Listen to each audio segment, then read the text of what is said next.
Bonjour et bienvenue aux Éco-conférences. Nous organisons le 22 mars prochain à Paris la 8e édition des entreprises en difficulté. À cette occasion, nous accueillons Sam Golshani. Monsieur Golshani, bonjour. Bonjour. Donc, associé Auric Rambaud-Martel. On évoque pour 2012, il y a un mur de la dette, pour 2013-2014, des échéances à peu près astronomiques de remboursement. Est-ce que c'est un fantasme? Est-ce que c'est une réalité? Non, je crois que le mur de la dette, effectivement, c'est une réalité. Qu'est-ce que c'est? Le mur de la dette, c'est un certain nombre d'opérations à effet de levier ont été montées dans les années 2006-2007.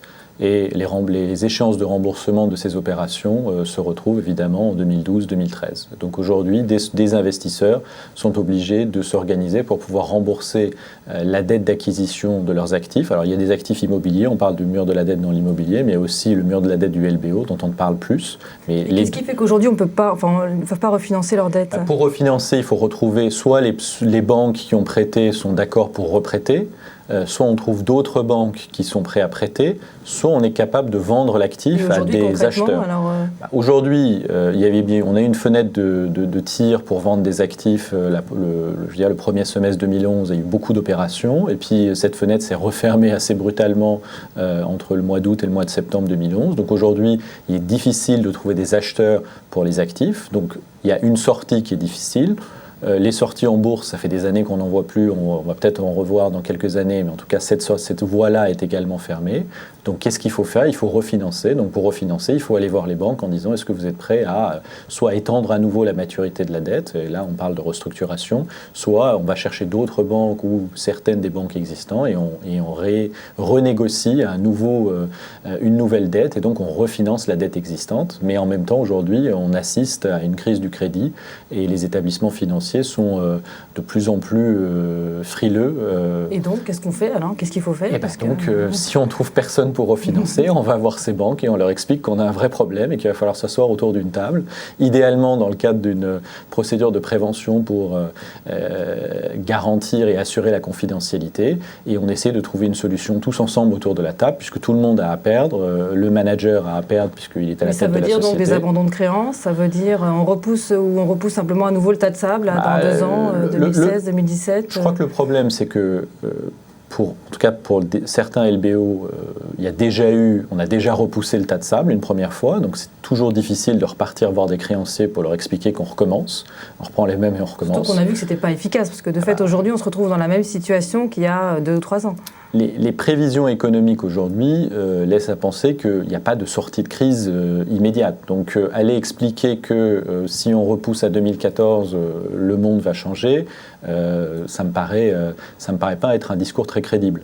Donc il faut, je pense, cette fois-ci, c'est-à-dire on est dans la deuxième vague des restructurations, il va falloir restructurer en profondeur, et donc restructurer en profondeur, ça veut dire ajuster le niveau de la dette par rapport aux capacités de remboursement de la cible, et donc ça passe par des efforts, mais ça passe par des efforts de la part des actionnaires parfois, mais ça passe aussi par des efforts de la part des banques. Des abandons de créances. Donc éventuellement des abandons de créances ou des transformations de créances en capital, mais là va se poser le problème pour les banques de devenir actionnaires majoritaires ou minoritaires des sociétés. C'est qu'en France, il y a un gros tabou quand même des établissements, purement français, de prendre les commandes des entreprises en difficulté parce qu'elles ne veulent pas avoir à faire face à des plans sociaux, à des questions d'image. Est-ce que vous sentez qu'aujourd'hui, les banques françaises notamment sont davantage prêtes à prendre les commandes des entreprises en difficulté? Je crois que les banques aujourd'hui sont confrontées à un choix cornélien.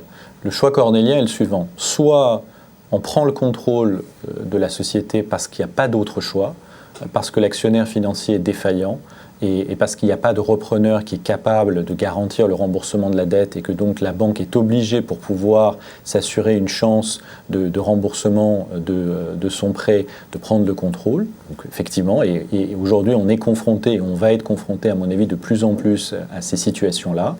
Soit et en même temps, les banques sont confrontées, elles aussi, sur leur propre marché, à une crise grave de liquidité, sans compter une remise en cause de leur modèle. On parle de moins en moins de la banque universelle et de plus en plus d'un éclatement de la banque universelle entre une banque de détail et une banque d'investissement. Et on peut se poser la question de savoir est-ce que ça rentre dans l'objet social d'une banque de détail que de détenir des participations dans des sociétés industrielles, opérationnelles, avec des salariés, avec une activité, avec tout le risque lié à l'exploitation d'une activité commerciale. Et je pense qu'aujourd'hui, les banques probablement ne savent pas quoi faire, ou en tout cas sont en train de réfléchir pour essayer de trouver une solution. On peut imaginer des structures de défaisance, par exemple. Ça a été utilisé dans les années 80, ça a été utilisé dans l'immobilier dans les années 90. On peut imaginer la mise en place de ces structures, ce qui rend un petit peu la situation... C'est pas un gadget d'avocat, ça fait plusieurs mois déjà qu'on en parle, de ces structures de défaisance. Non, c'est historique. Ça a été historiquement utilisé par les banques et les établissements financiers de manière générale pour essayer de traiter ces cas-là, c'est-à-dire pour pouvoir porter des actifs sans pour autant charger leur bilan. Mais là où la situation est un peu cocasse, c'est que ces structures de défaisance les banques sont déjà en train de les mettre en place, mais pas pour pouvoir loger des actifs qu'ils vont récupérer du fait du défaut de leurs emprunteurs, non, simplement pour pouvoir loger leurs propres actifs. C'est-à-dire qu'aujourd'hui, les banques à qui on demande de réduire la voilure, de réduire la taille de leur bilan pour pouvoir améliorer leur ratio prudentiel, créent ces structures de défaisance pour y loger leurs propres actifs.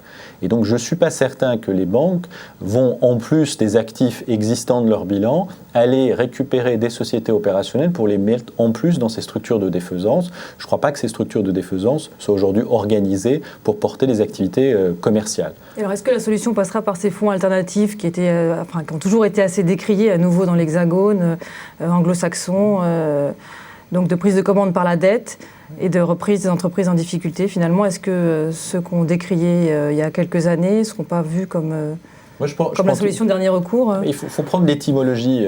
Parfois, il faut regarder un peu l'étymologie on parle des fonds vautours. Et on pense que dans ce terme de fonds vautours, il y a un aspect péjoratif.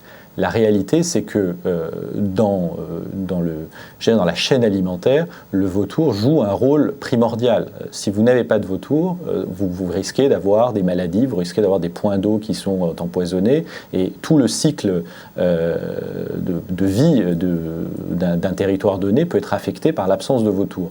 La réalité, c'est qu'on a exactement la même situation. Il faut aujourd'hui des repreneurs qui soient capables d'aller reprendre des actifs, mais il faut qu'ils fassent ça en négociation. La négociation peut être virile, personne n'a dit qu'il fallait que ça soit sympathique, mais en tout cas, il faut que des fonds puissent venir intervenir dans cette chaîne d'événements, puissent apporter de l'argent frais et puissent négocier avec des banques des modalités de reprise de ces sociétés si l'actionnaire ne souhaite plus continuer ou n'a plus les moyens de continuer, et surtout si les managers sont bons, parce que je pense que ce qui va vraiment faire la différence aujourd'hui, c'est la capacité des managers, parce que tout ça c'est bien gentil, mais on ne devrait pas monter ce genre de structure si on ne pense pas que la société est capable de rebondir, si la société est capable de restaurer ses marges, si la société est capable de rembourser une dette même réduite d'un certain montant. Et donc ça, c'est quand même avant tout le talent des managers, et je pense que le bon manager... qu'il faut laisser mourir, ce que vous voulez dire. Je pense que si une entreprise a un business model qui est dépassé et un management qui n'est pas capable de réinventer ce business model, qu'est-ce que vous voulez faire? Il n'y a pas d'autre choix. Alors évidemment, on est en période électorale, donc laisser mourir, et d'ailleurs, c'est pas laisser mourir, mais simplement permettre le libre jeu de la concurrence en période électorale, c'est toujours mal perçu, quoi. Donc si on veut voir des vautours, il faut venir le 22 mars. Alors, je ne sais pas si les vautours seront là, mais en tout cas, je pense qu'il y a des fonds qui ont un rôle à jouer, un rôle important. Comme la France est politiquement correcte, ou devient de plus en plus politiquement correcte, on ne va plus les appeler vautours, on va les appeler les fonds d'investissement, mais ils seront là et je pense qu'ils ont un rôle à jouer. Il y a les fonds d'investissement, il y a les fonds qui font du retournement et les fonds qui font... Oui, mais moi je prends l'exemple de Blackstone, qui est le grand fonds aujourd'hui de LBO, enfin un des grands gestionnaires alternatifs dans le monde. Blackstone a inventé ce métier au départ comme étant un fonds de retournement. Et aujourd'hui, Blackstone font tout, ils font de l'immobilier, ils font de la gestion d'actifs, ils font de l'assurance vie. Monsieur Ghoshani, merci. Merci. Merci. Et donc, rendez-vous le 22 mars pour la 8e édition des entreprises en difficulté au Salon Hoche à Paris. Merci.